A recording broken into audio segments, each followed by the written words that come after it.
चलो देखो, आज यानी कि बेलन के, शंकु के, अर्धगोला के, गोला के सभी का फॉर्मूला बताने वाला है। किस तरह से फॉर्मूला होता है इसके बारे में यानी कि बता रहे हैं। तो सबसे पहले आता है बेलन। तो बेलन बनता कैसे है, ऊंचाई क्या होता है। तो जैसे देखो, हम एक कागज के टुकड़ा पर यानी कि बताने जा रहे हैं कौन सा भाग वक्र पृष्ठ होता है, कौन संपूर्ण पृष्ठ होता है, इन सभी को जान लेते हैं। तो देखो, सबसे पहले यहाँ पे बेलन का यानी कि देखो, ये जो भाग है पूरा, अगर ऐसे देखेंगे तो ये क्या रहेगा, आयत रहेगा। अगर जो आयत वाला भाग है यही क्या है, वक्र पृष्ठ का क्षेत्रफल होगा। कैसे होगा, जरा इसको मोड़कर यानी कि दिखाते हैं। देखो, इस तरह से जो भाग बन गया यानी कि लंबाई वाला जो भाग है एक वृत्त के परिधि का शेप ले लेता है। ये जो चौड़ाई वाला है जो क्या हो गया, ऊंचाई हो गया। तो ये जो भाग बना तुम्हारा यानी कि आयत वाला भाग, यही क्या हो गया, बेलन का वक्र पृष्ठ का क्षेत्रफल बन जाएगा। ठीक है, संपूर्ण में क्या जाएगा कि नीचे और ऊपर को क्या करते हैं, ऐड कर देते हैं। लेकिन इससे पहले पहले वृत्त का देख लेते हैं हिस्सा के बारे में। यहाँ पर देखो, यहाँ पर जो गोल बन रहा है यानी कि इस तरह से जो आकृति बन रहा है उसको क्या कहते हैं, वृत्त कहते हैं। तो वृत्त समझ लेते हैं, क्योंकि वृत्त इसमें भी आएगा, इसमें भी आएगा, इसमें भी आएगा, एक वृत्त का यानी कि फॉर्म। तो वृत्त के केंद्र पर जो कोण बनता है 360 डिग्री का बनता है। वृत्त के केंद्र पर यानी कि ऐसे घुमा दे तो कितना का, 360 डिग्री का कोण बन जाता है। अगर व्यास खींच देंगे तो कितना, 180। तो व्यास को डी से सूचित किया जाता है। और त्रिज्या यहां से यहां, जो कि त्रिज्या क्या होता है, व्यास का आधा होता है। आर बाई क्या हो गया, यानी कि R equal to D by क्या हो गया, 2। तो इसको कहेंगे क्या, त्रिज्या कहेंगे। तो त्रिज्या को आर से सूचित किया जाता है, जो कि यहाँ पर दर्शा दी है। त्रिज्या बराबर क्या हो गया, यानी कि आर बराबर क्या होता है, त्रिज्या होता है। अब व्यास डी क्या बताता है, व्यास बताता है। तो देखो, ये वृत्त का जो होता है किनारों पर ये चक्कर लगाते हैं, इसको कहते हैं परिधि या परिमाप। जो कि इसका लंबाई, अगर इसको काट दिया जाए, काट के ऐसे कर दिया तो एक लंबा छड़ी बन जाएगा, या लंबाई एक रड बन जाएगा। अब इसको मोड़ देंगे तो ये क्या बन जाएगा, वृत्त। या कह सकता है कोई व्यक्ति पिलर, यानी कि पाइलिंग जो बनता है घर का दीवार, उसमें गोल ये रिंग डाला जाता है। तो इसका लंबाई कितना छड़ को काटेंगे, कितना त्रिज्या में इसको मोड़ेंगे कि एक गोल आकृति का शेप ले लेगा। यह इस पर क्वेश्चन बन सकता है चक्कर वाले, यानी कि कार के पहिया के द्वारा, या साइकिल के, या कोई भी मोटरसाइकिल के, कि एक चक्कर में कितना दूरी तय करेगा। तो इसका परिधि वाला भाग। तो इसका देख लेते हैं कि परिधि क्या होता है, क्षेत्रफल क्या होता है, फॉर्मूला सभी को। तो देखो, इसका परिधि, तो यहाँ पे वृत्त, इसको कहते हैं वृत्त। तो वृत्त की परिधि या परिमाप का सूत्र होता है 2 पाई आर। अब वृत्त का क्षेत्रफल पाई आर स्क्वायर। अगर इसको अर्धवृत्त का यानी कि पूछेगा क्षेत्रफल, तो इसको क्या कर देंगे, आधा 2 से भाग कर देंगे। इसमें पूछेगा अर्धवृत्त का परिधि, तो यहाँ पर 2 लॉजिक है। अर्धवृत्त का परिधि पूछेगा तो सिर्फ यहां से यहां तो कर देंगे। तो यहां से अर्धवृत्त, जैसे ही इसको आधा करेंगे अर्धवृत्त के परिधि में, तो क्या मिल जाएगा, पाई आर मिलेगा। लेकिन वह लंबाई कहां से, यहां से यहीं तक घूमकर रह जाएगा। और प्लस में आर प्लस आर, तो यहां से यहां ऐसे घूमकर पहुंचेंगे, यहां से यहां, तो हमें क्या जोड़ना पड़ेगा, 2r। तो ये बन गया अर्धवृत्त का परिमाप। तो परिमाप में 2 कंडीशन, क्वेश्चन में क्या कह रहा है, अर्धवृत्त का परिमाप में, क्योंकि यहां से यहां गए तो अर्धवृत्त का क्या मिला, परिमाप मिला। और यहां से यहां घूम कर आए तो 2r, और क्या करना पड़ेगा, हमें ऐड करना पड़ेगा। तो एक फॉर्मूला यहाँ आर कॉमा हो जाएगा, तो पाई प्लस क्या हो जाएगा, 2। ये फॉर्मूला हो गया। या नहीं तो डायरेक्ट कभी कभी क्वेश्चन में पूछ लेता है अर्धवृत्त का परिधि, तो डायरेक्ट यानी कि फॉर्मूला इस पर भी काम कर जाता है। ठीक है, तो ये सबसे पहले हम वृत्त के बारे में समझ गए हैं। वृत्त के केंद्र पर कितना डिग्री, 360 डिग्री का कोण बनता है। एक व्यास पर यानी कि 180 डिग्री का कोण बनता है। पूरा यहां से यहां मिला देंगे, या कहीं भी किसी भी क्षेत्र में यहां से यहां चले जाएंगे, केंद्र से होकर गुजर जाएंगे तो उसको क्या कहेंगे, व्यास। या केंद्र से होकर गुजरने वाली सबसे बड़ी रेखा एक ही होता है, जो कि व्यास होता है, जिसको जीवा नाम से भी कह सकते हैं। या क्वेश्चन पूछ देता है कि वृत्त के सबसे बड़ी जीवा का नाम क्या है, तो व्यास है। यह डायरेक्ट ऑब्जेक्टिव क्वेश्चन में पूछ सकता है। तो तो वृत्त का परिधि परिमाप समझ गए हैं, वृत्त का क्षेत्रफल। अब इसको मिटाते हैं क्योंकि अब इस क्वेश्चन पे इसको देख लेते हैं। तो यहाँ पर देखते हैं कि बेलन, तो बेलन के बारे में अभी चर्चा किए हैं कि बेलन क्या होता है कि एक शेप में आकृति लेता है, तो इस तरह से इसको मोड़ दें तो ये क्या बन गया, बेलन। तो ये बेलन का क्या हो गया, ऊंचाई हो गया। तो बेलन का ऊंचाई को हम लोग एच से सूचित करते हैं। और नीचे गोल वृत्त, अभी बताए थे यहाँ पर कि ये क्या है, वृत्त है। तो वृत्त में क्या हो गया कि देखो बेलन के आधार का क्षेत्रफल, तो नीचे वृत्त वाला शेप ले लिया तब पाई आर स्क्वायर। अब बेलन के आधार का परिधि यानी कि किनारों वाला के लिए क्या हो जाएगा, 2 पाई, सॉरी यहाँ पर है 2 पाई आर, यानी कि बेलन का आधार का परिधि। अब इसका वक्र पृष्ठ जो इधर से चारों तरफ, ये स्पेन है, स्पेन की इस तरफ चारों तरफ घूमेंगे तो इसको कहेंगे वक्र पृष्ठ। और संपूर्ण पृष्ठ में आ जाएगा ऊपर और नीचे दोनों साइड आएगा, तो ये क्या हो जाएगा, संपूर्ण पृष्ठ का क्षेत्रफल। कोई कहेगा कि इसका वक्र पृष्ठ का क्षेत्रफल ज्ञात कीजिए, तो ऊपर और नीचे क्या कर देंगे, छोड़ देंगे, ये भाग को क्या करेंगे, ज्ञात करेंगे। तो बेलन का वक्र पृष्ठ का क्षेत्रफल क्या हो जाएगा, 2 पाई आर एच। और देखो इस बेलन में कोई मटेरियल कितना इसमें आ सकता है, या इसको पिघलाकर इसका आयतन कितना हो सकता है, या इस बेलन में कितना हवा भरा जा सकता है, ये क्या बताता है, बेलन का आयतन बताता है। तो बेलन का आयतन का फॉर्मूला क्या हो गया, पाई आर स्क्वायर एच। अब देखो यहाँ पर एक मिनट, पाई का मान ऐसे 22/7 होता है। बाकी अकॉर्डिंग टू क्वेश्चन यानी कि क्वेश्चन के अनुसार चलेंगे। क्वेश्चन में कभी कभी मान दे देगा पाई का मान 3.14, या जो मान देगा पाई का वो रख लेंगे, नहीं तो जनरल केस में कितना लेके चलेंगे, 22/7। तो ये बेलन हो गया। अब बेलन का संपूर्ण पृष्ठ का क्षेत्रफल, तो देखो वक्र पृष्ठ और नीचे और ऊपर मिला के 2 वृत्त, तो 2 वृत्त क्या करेंगे, ऐड कर देंगे, यानी कि वक्र पृष्ठ ये वाला भाग हो गया, और ऊपर नीचे क्षेत्रफल तो 2 वृत्त, तो 2 वृत्त का क्या हो गया, एक वृत्त का पाई आर स्क्वायर, तो 2 वृत्त का क्या हो जाएगा, 2 पाई आर स्क्वायर। अब यहाँ से 2 कॉमा लेंगे, पाई कॉमा लेंगे, साथ में आर, तो यहाँ पर क्या बचेगा एच, यहाँ पर क्या बचेगा आर। तो ये क्या हो गया, बेलन के संपूर्ण पृष्ठ का क्षेत्रफल। ये क्लियर हो गया। अब चलते हैं शंकु पर। तो शंकु क्या होता है, जैसे देखो बर्थडे पार्टी हो या कुल्फी आइसक्रीम हम लोग खाते हैं, तो इस तरह से बनाते हैं, ये क्या हो जाएगा, ये शंकु हो जाएगा। अगर इस शंकु को ऐसे रख दिया जाए तो ये शेप मेरा जो बनकर तैयार होगा, तो नीचे वाला शेप जो इस तरह से वृत्त वाला आया कि नहीं आया, तो वृत्त का अभी इसका कहानी सिचुएशन सब बता दिए हैं। तो कहेंगे कि शंकु का यह आधार हो गया परिधि, शंकु का क्या कर सकते हैं, क्षेत्रफल कर सकते हैं, नीचे आधार का। तो जो वृत्त का क्षेत्रफल बन रहा है वही इसका भी बनेगा। लेकिन अब देखो शंकु का, तो ये तिरछा भाग जा रहा है कि नहीं भाग जा रहा है, तो तिरछा जो भाग जा रहा है तो उसको कहते हैं तिर्यक ऊंचाई, जिसको हम लोग क्या चीज से सूचित करते हैं, एल से सूचित करते हैं। और ये जो हो गया सीधा यानी कि ऊंचाई, कितना हाइट तक गया है, कितना हाइट है इसका, ऊंचाई है, तो इसको एच से। और नीचे अभी बताएं कि वृत्त होता है, तो वृत्त का त्रिज्या क्या हो जाएगा, आर हो जाएगा। तो देखो अब तिर्यक ऊंचाई L square equal to H square plus R square, ये आता कहां से है, तो देखो अगर हम इसको मोड़ कर त्रिभुज बना दें इस तरह से, तो ये त्रिभुज बनकर तैयार हो गया है। तो ये देखो तो तिरछा ढाल वाला है, तो इसको क्या कहते हैं, एल हो गया। ये क्या हो गया, तिर्यक ऊंचाई, ये क्या हो गया एच, ये क्या हो जाएगा आर। तो अब देखो अगर इसी को हम ऐसे गोल आकृति में घुमा दें तो ये शंकु बनकर तैयार हो जाएगा कि नहीं, ऊंचाई के शेप में।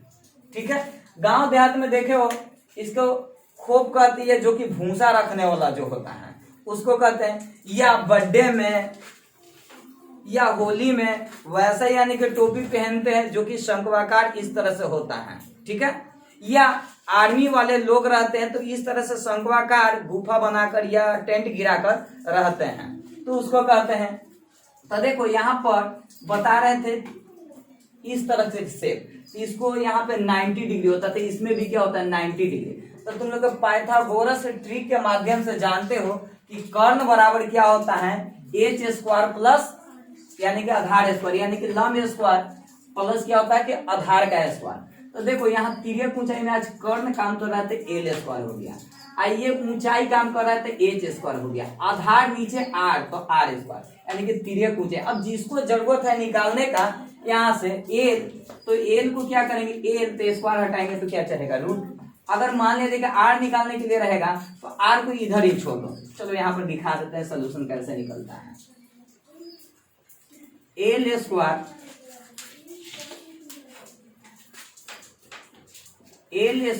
Equal to H square plus क्या हो गया आर स्क्वायर। मान लीजिए कि त्रिज्या निकालना है तो एल स्क्वायर हो जाएगा, एच इधर आ जाएगा तो माइनस में हो जाएगा क्योंकि स्क्वायर हो जाएगा। अब यहाँ पर किसी किसी को प्रॉब्लम है कि माइनस का हो गया, तो देखो एक सिंपल सी लॉजिक के अनुसार बताते हैं। कोई भी अगर व्यक्ति घर से निकलता है बाहर की ओर, यानी कि बाहर जाता है घूमने के लिए, तो अपना थोड़ा क्या करता है स्टाइल चेंज, यानी कि थोड़ा उड़ा अपना पेंट कर लेता है कि पहचान में अब ना है, यानी कि नया बन जाए। तो उसी तरह से ये भी अब घर से बाहर निकल रहा है तो अपना स्वरूप क्या कर लिया, चेंज कर लिया। प्लस है तो क्या हो गया माइनस, जब बराबर की इस तरफ से उस तरफ जाता है तब। तो एल स्क्वायर तो इधर आ जाएगा तो क्या हो जाएगा एच स्क्वायर, तो आर स्क्वायर। अब यहाँ से स्क्वायर हटाएंगे तो क्या चढ़ जाएगा रूट, तो एल स्क्वायर माइनस क्या हो जाएगा एच स्क्वायर। ये हो गया। अब त्रिज्या का निकल गया, उसी तरह से एच का निकल सकता है सेम, तो इसलिए मात्र एक फॉर्मूला लिख दिया यहाँ पर। अगर ना समझ में तो फिर यानी कि कमेंट तुम लोग करोगे तो फिर नेक्स्ट में बनाकर और बतला दिया जाएगा इसको विस्तार। तो शंकु का आयतन, तो देखो अब मान लीजिए कि ये उल्टा यानी कि शंकु है, इस तरह से उलट कर तो उसमें हम लोग कुछ भर सकते हैं।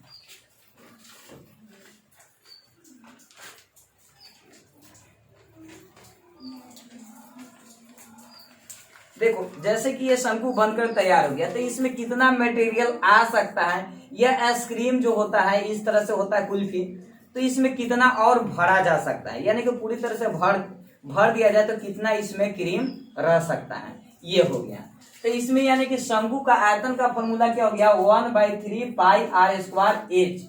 और शंकु का वक्र पृष्ठ, ये जो भाग है ये ऊपर वाला भाग ये हम लोग को दिखाई दे रहा है इस तरह से, ये जो भाग इसको कहते हैं वक्र पृष्ठ। क्या कहते हैं वक्र पृष्ठ। तो शंकु का वक्र पृष्ठ का फॉर्मूला क्या हो गया पाई आर एच। अब शंकु का संपूर्ण पृष्ठ का क्षेत्रफल, तो अभी पता है संपूर्ण के मतलब क्या होता है पूरा के पूरा, कुल का मतलब क्या होता है पूरा के पूरा। तो संपूर्ण कह सकते हैं कुल कह सकते हैं। तो वक्र पृष्ठ और नीचे आधार का क्षेत्रफल को क्या कर देंगे जोड़ देंगे, तो जोड़ेंगे तब पाई आर एल। वक्र पृष्ठ और नीचे आधार जो हो गया वृत्ताकार, तो वो क्या हो गया पाई आर स्क्वायर। अब यहाँ से पाई कॉमा हो जाएगा आर कॉमा होगा एल प्लस क्या हो गया आर।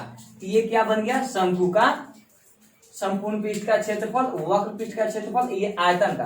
अब कहोगे सर जी यहाँ पर क्या होगा नीचे वाला यानी कि आधार, तो जो वृत्त का क्षेत्रफल होता है परिधि होता है वही। जैसे कि इसमें हम लिख दिए हैं, अगर चाहे तो लिख सकते हो तुम लोग भी कि शंकु के आधार का क्षेत्रफल क्या हो जाएगा पाई आर स्क्वायर हो जाएगा। शंकु के आधार के परिधि या परिमाप क्या हो जाएगा 2 पाई आर हो जाएगा। ठीक है। अब इसको हम मिटाते हैं, जिसको अगर स्क्रीनशॉट लेना है तो ले सकते हो, नहीं तो इसको हटा देते हैं।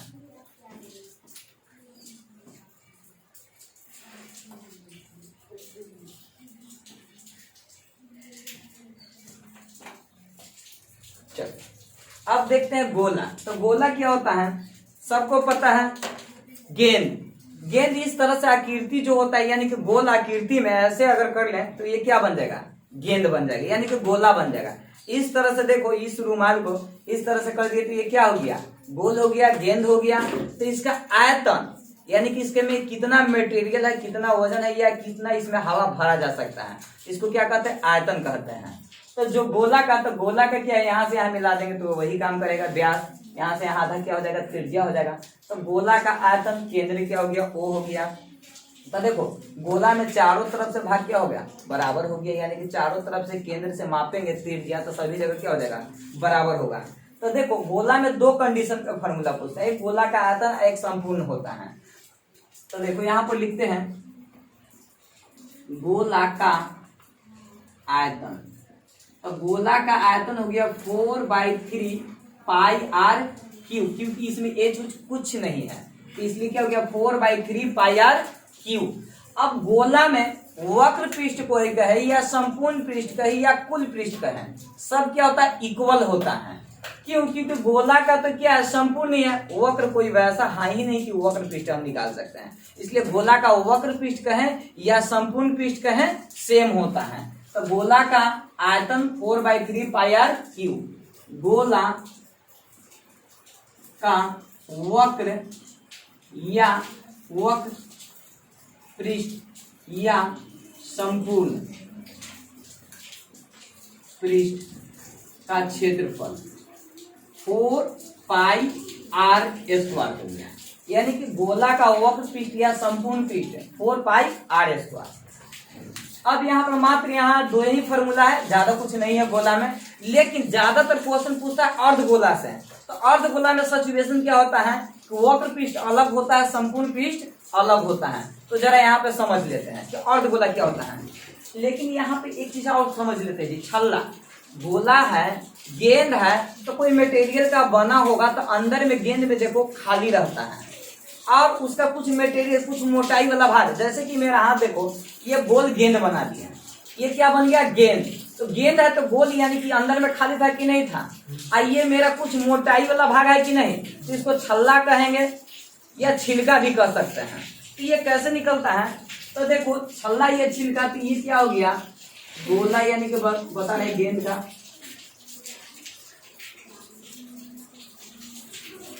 तो इस तरह से ये बन गया जो कि आकृति में, तो ये छल्ला, ये जो मटेरियल जिस धातु का बना हुआ है, इस धातु का वजन पूछ सकता है या इसका कितना, यानी कि वैल्यू हो गया, आयतन हो गया इसका। तो छल्ला का आयतन बराबर क्या हो गया, तो देखो अंदर का, तो अंदर में क्या हो गया छोटा r, अगर बाहर तक आएंगे तो उसका त्रिज्या क्या काम करेगा, बड़ा r काम करेगा। क्या काम करेगा, बड़ा r। तो देखो छल्ला का आयतन, तो बाहरी आयतन में से अंदर जो खोखला है, खाली है, उसका आयतन घटा देंगे, तो जो मटेरियल मोटा भाग बच जाएगा उसी का आयतन निकल जाएगा। तो गोला का आयतन क्या होता है 4/3 पाई, तो बाहरी का आयतन तो बड़ा r लिया, तो बड़ा r का क्यूब माइनस 4/3 पाई छोटा r का क्यूब, कॉमा आ जाएगा 4/3 पाई बड़ा r का क्यूब माइनस क्या हो जाएगा छोटा r का क्यूब। ये छल्ला का क्या निकल गया आयतन। ठीक, अब यहाँ पर इसको मिटा देते हैं, अगर लिखना है तो नोट कर लो। अब आते हैं अर्धगोला पर। तो अर्धगोला इसी का क्या है, आधा है, लेकिन दो जगह पर चेंज होता है, जिससे कि ज्यादातर एग्जाम में क्वेश्चन पूछता है। ठीक, अर्धगोला, तो देखो अर्धगोला का यहाँ पर फिगर बना हुआ है। तो अर्धगोला क्या होता है, सब्जी बनने वाला क्या होता है कढ़ाई होता है इस तरह से, या अर्धगोला क्या होता है कटोरा होता है, या गेंद को दो भागों में काट दो तो वो क्या बन गया अर्धगोला बन गया। तो दो भागों में काट दिए तो वो क्या हो गया अर्धगोला। तो अर्धगोला के ऊपर यानी कि कढ़ाई या कटोरा के ऊपर कोई ढक्कनदार चीज से ढक देंगे तो वो क्या होगा ढक्कन, यानी कि वृत्त की आकृति का शेप लेगा कि नहीं। फिर से वृत्त आ गया, यानी कि सभी में देखो वृत्त रोल कर रहे हैं, तो वृत्त का क्षेत्रफल याद रहना चाहिए, परिधि याद रहना चाहिए। ठीक है, तो चलो यहाँ पर अर्धगोला का देख रहे हैं। तो अर्धगोला का आयतन, तो देखो ये त्रिज्या हो गया। तो अर्धगोला यानी कि वृत्त का आधा भाग पूरा, गोला का आधा भाग, तो गोला में पूरा यानी कि 10 लीटर है, तो इसमें अर्धगोला में क्या है आधा, यानी कि आधा हटेगा, तो इसका आयतन क्या है, गोला का आयतन 4/3 पाई r क्यूब है।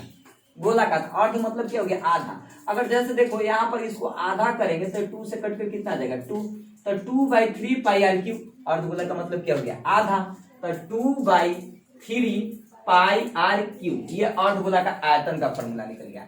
लेकिन वक्र पृष्ठ, इसका वक्र पृष्ठ संपूर्ण पृष्ठ 4 पाई r स्क्वायर होता है, लेकिन इसका वक्र पृष्ठ सिर्फ ये वाला भाग को कहते हैं वक्र पृष्ठ। तो वक्र पृष्ठ का मतलब क्या हो गया, ये तो संपूर्ण यानी कि पूरा का पूरा दिया हुआ है, या संपूर्ण का भी दिया हुआ है। तो वक्र पृष्ठ में क्या हो जाएगा कि जो गोला का वक्र पृष्ठ होता है उसी का क्या हो जाता है आधा। तो आधा मतलब 2 से करेंगे तो क्या आ जाएगा 2 पाई r स्क्वायर।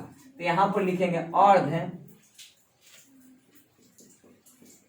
गोला का वक्र पृष्ठ का क्षेत्रफल, तो क्या हो जाएगा गोला का आधा हो जाएगा, तो क्या हो जाएगा 2 पाई r स्क्वायर। लेकिन एग्जाम में ज्यादातर क्वेश्चन पूछता है, अब उस फॉर्मूला को देखते हैं। अर्धगोला तो वक्र पृष्ठ हो गया, संपूर्ण पृष्ठ, रुको अभी देखो इंपॉर्टेंट यहीं पर है, जो कि डायरेक्ट एग्जाम में फॉर्मूला पूछता है कि अर्धगोला का संपूर्ण पृष्ठ का क्षेत्रफल क्या होगा, तो लोग वहां पर कंफ्यूज कर जाते हैं। देख लो यहाँ इसको डिलीट करते हैं, मिटा देते हैं। चलो देखो अर्धगोला का, तो अर्धगोला हुआ कि नहीं, ऊपर से ढक्कन, किस रूप में? वृत्त के रूप में। तो वृत्त का क्षेत्रफल जुट जाएगा तो संपूर्ण पृष्ठ का क्या निकल जाएगा? क्षेत्रफल। तो अर्ध गोला का संपूर्ण पृष्ठ का क्षेत्रफल।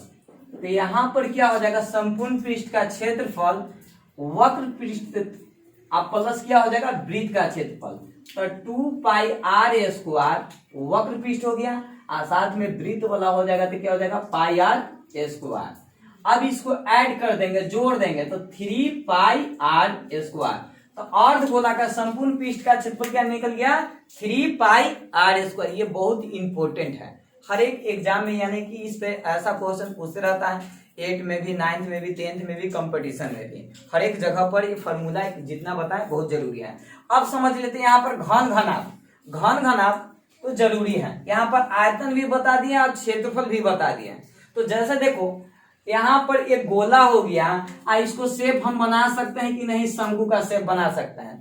तो जितना आयतन इसका होगा उतना आयतन इसका भी होगा। इसको तोड़ मरोड़ कर ऐसे शंकु बना सकते हैं। तो इन दोनों का आयतन क्या होगा? आपस में बराबर होगा। अब इस पर क्वेश्चन यानी कि कंपटीशन में, चाहे ग्रुप बी हो या एसएससी जीडी हो या कोई भी ऐसे जनरल एग्जाम हो, उस समय पूछता है, या 10th में भी पूछता है इस पे। तो चलो अब देख लेते हैं घन घनाभ। तो घन समझ लेते हैं और घनाभ कैसे बनता है। तो देखो यहां सबसे पहले हम घनाभ की बात कर रहे हैं।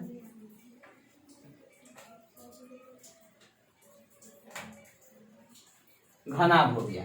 तो देखो घनाभ जैसे कि एक ईंट क्या कीर्ति है? तो जिसमें घनाभ किसको कहते हैं? जिसका लंबाई, चौड़ाई, ऊंचाई तीनों क्या हो? भिन्न हो, या तीनों में से कोई एक भिन्न होगा। लंबाई, चौड़ाई, ऊंचाई में से तीनों में से कोई एक भी भिन्न हो जाए उसे क्या कहते हैं? घनाभ कहते हैं। तो देखो घनाभ का यहाँ पे सिचुएशन बन गया। घनाभ का सिचुएशन हो गया। देखो घन कैसे होता है? तो घन में क्या होता है कि लंबाई, चौड़ाई, ऊंचाई तीनों के तीनों क्या होगा? बराबर होगा। तीनों के तीनों क्या होगा? बराबर होगा। तो उसको क्या कहेंगे? घन कहेंगे। क्या कहेंगे? घन।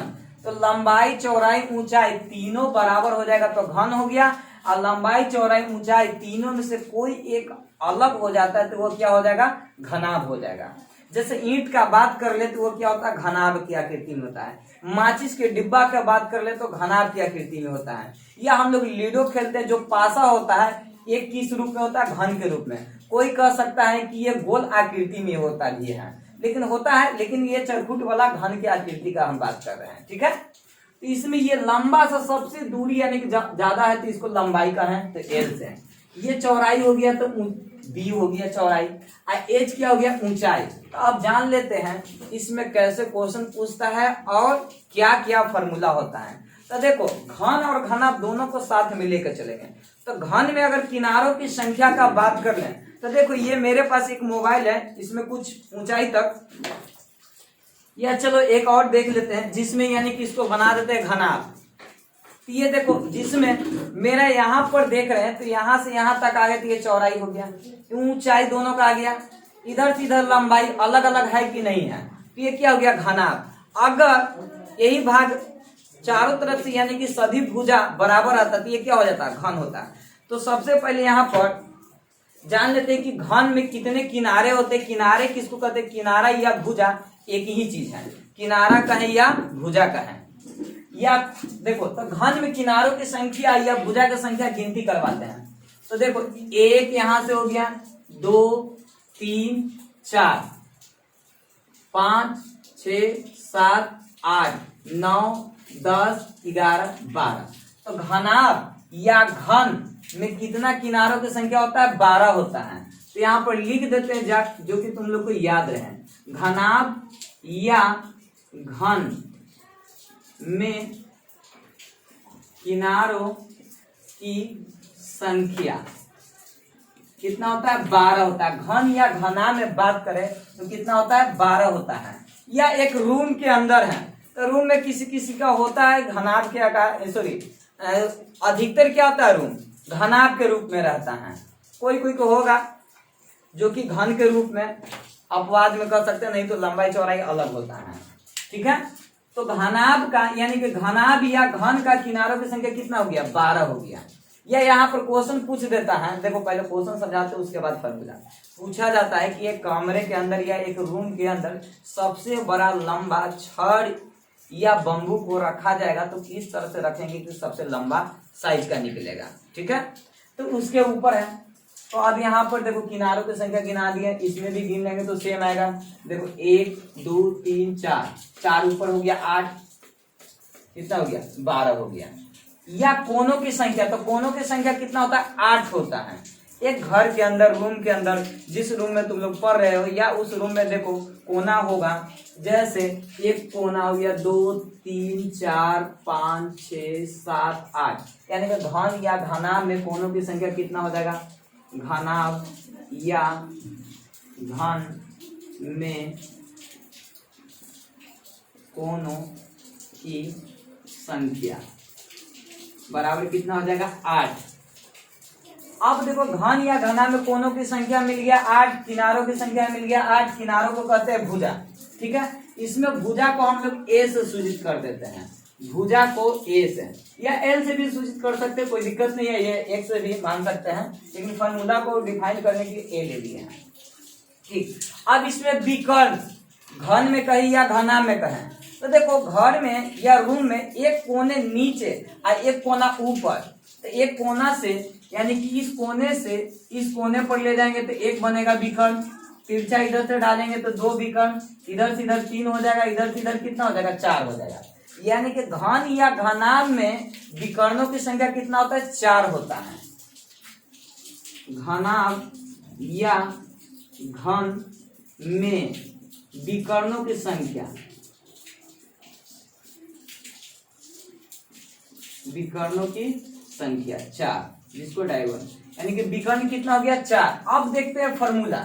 अब मान लीजिए कि ये जो ईंट की आकृति में मिला था घनाभ, तो इसका आयतन क्या होता है, या इस आयतन से बेलनकार भी बना सकते हैं। या मान लीजिए कि लोहा का टुकड़ा एक लंबा सा यानी कि तार यानी कि बनाना है तो कितना लंबा बन सकता है, तो जो तार बनाना है उसका और इसका आयतन दोनों का क्या हो जाएगा, बराबर हो जाएगा। और उसके बाद जो मान दिया वो उसको रखेंगे, उसके बाद सॉल्यूशन करेंगे, उसका लंबाई भी ज्ञात हो जाएगा। तो सबसे पहले समझ लेते हैं यहाँ पे फॉर्मूला, घनाभ का आयतन एल बी एच, यानी एल गुने बी गुने एच होता है। घनाभ का संपूर्ण या पृष्ठ का क्षेत्रफल कह सकते हैं, संपूर्ण या कुल भी कह सकते हैं। घनाभ का संपूर्ण पृष्ठ का क्षेत्रफल, तो यहाँ पर होता है 2 into L B plus B H plus H L होता है, ये हो गया संपूर्ण। अब घनाभ का विकर्ण, विकर्ण बराबर होता है √एल² प्लस एच² प्लस, सॉरी यहाँ बी² पहले लिख देते, एल² प्लस बी² और प्लस क्या हो गया एच²। ये होता है घनाभ का विकर्ण का सूत्र। ये मात्र 3 फॉर्मूला। आप कह सकते हो सर जी इसमें वक्र पृष्ठ नहीं होता है, अरे हाँ होता है, नीचे और ऊपर को छोड़ दो, यानी कि सतह वाला फर्श वाला भाग और छत वाला भाग को छोड़ दो तो वो 4 दीवालों में आता है। तो 4 दीवार का कैसे होता है उसको भी डिफाइन कर देते हैं। तो देखो पहले अब इसको हटाते हैं, अगर इसको लिख लो,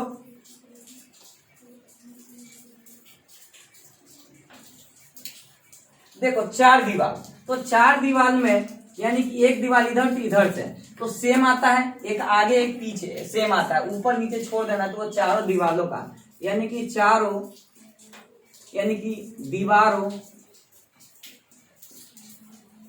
का क्षेत्रफल। तो देखो सामने से अगर इस पोर्शन से बात करें तो ये लंबाई आ रहा है, ये ऊंचाई आ रहा है, एक आयत का आकृति में आ रहा है, तो लंबाई इंटू क्या हो जाएगा एच, तो एक सामने एक इसके सामने तो कितना हो जाएगा 2 हो गया। अब प्लस एक सामने लंबाई ये और ऊंचाई के ये हो जाएगा, तो ये भाग हो गया, तो इसका क्षेत्रफल क्या हो जाएगा एल एच, और एक पीछे जाएगा तो 2 हो गया। तो यहाँ पर कॉमन लेंगे यानी कि कॉमन आ जाएगा 2 आ जाएगा एच, तो कह सकते हैं यहाँ पर b प्लस एल या एल प्लस बी, तो 2 into H into B plus क्या हो गया एल, यानी कि चारों दीवालों का क्षेत्रफल का ये सूत्र आ गया। अब देख लेते हैं घनाभ का। घनाभ का हो गया, घन का देखना है। तो घन का आयतन, घन का आयतन क्या होता है, भुजा का क्यू, यानी कि एल गुने बी गुने एच घनाभ में आ रहा था, लेकिन वहां पर अलग अलग था तो अलग अलग तीनों को गुना कर दे जाते हैं। आज ए 3 बार गुना करेंगे तो क्या आ जाएगा, ए का क्यू आएगा, ए का क्यू। घन का वक्र पृष्ठ का क्षेत्रफल, तो वक्र पृष्ठ में क्या होता है कि साइड से ले लेते हैं, चारों दीवार ले लेते हैं, ऊपर और नीचे छोड़ देते हैं, तो सब तो भुजा बराबर है, तो यहां पर कितना 1 2 3 4, इसलिए क्या करेंगे 4 इंटू ए स्क्वायर, यानी कि वक्र पृष्ठ का क्षेत्रफल। घन का संपूर्ण पृष्ठ का क्षेत्रफल, तो देखो 4 दीवार का तो वही गया, ऊपर और नीचे 2 और बढ़ गया, तो क्या हो जाएगा 6a स्क्वायर। अब घन का विकर्ण, घन का विकर्ण, तो घन का विकर्ण क्या होता है, √3a होता है। ये हो गया लास्ट फॉर्मूला। अगर किसी को कोई डाउट तो फिर से अपना कमेंट कर सकते हो, या ऐसे यहाँ 8, 9, 10 सभी लेवल का क्लास यानी होते रहता है, बीच बीच में अपना वीडियो एक डालते रहते हैं।